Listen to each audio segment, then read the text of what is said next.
ఇక డీటెయిల్స్ చూస్తే బీజేపీ మళ్లీ గెలిస్తే రిజర్వేషన్లు ఉండవని, రాజ్యాంగాన్ని మారుస్తుందని కాంగ్రెస్ పార్టీ అబద్ధపు ప్రచారం చేస్తోందని కిషన్ రెడ్డి మండిపడ్డారు. అసలు బ్రిటిష్ వాళ్ల ఆచార వ్యవహారాలను పాటించేది ఎవరో ప్రజలకు తెలుసునని ఆయన విమర్శించారు.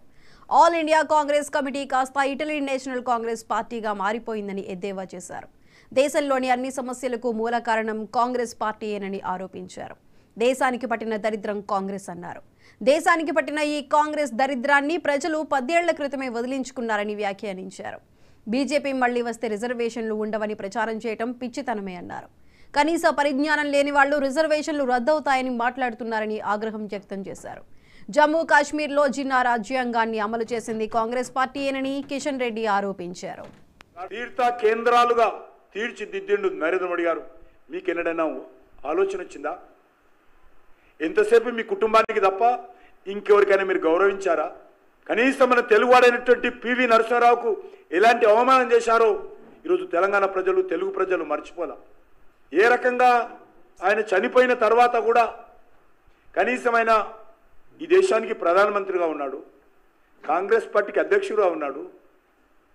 కాంగ్రెస్ పార్టీ హెడ్ క్వార్టర్కు రాకుండా సోనియా గాంధీ శవాన్ని చూడడానికి కూడా దగ్గరికి రానియకుండా పివి నరసింహారావు ఇంటి నుంచే అవమానం చేసి హైదరాబాద్ పంపి అందరి ప్రధానమంత్రులు ఢిల్లీలో గార్డ్స్ ఉన్నాయి.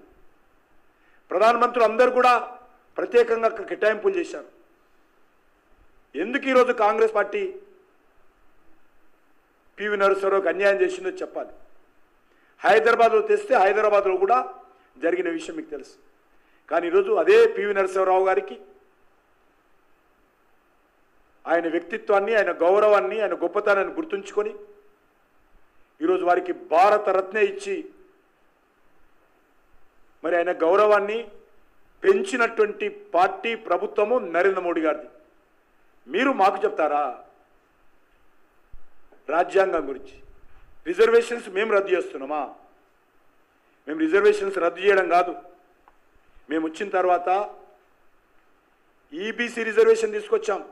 ఏదైతే రిజర్వేషన్ పరిధిలో ఉన్నటువంటి అనేక కులాలు, అది క్రిస్టియన్ కావచ్చు, అది ముస్లిం కావచ్చు, అది హిందువులు కావచ్చు, ఎవరైతే పేదవాళ్ళు ఉంటారో, రిజర్వేషన్ పరిధిలో లేనటువంటి కులాలు ఉంటాయో వాళ్ళందరికీ కూడా 10% రిజర్వేషన్ కల్పించినటువంటి పార్టీ భారతీయ జనతా పార్టీ. మేము రిజర్వేషన్ తీసే పార్టీ కాదు, కల్పించేటువంటి పార్టీ. తీర్థ కేంద్రాలుగా తీర్చిదిద్దిండు నరేంద్ర మోడీ గారు.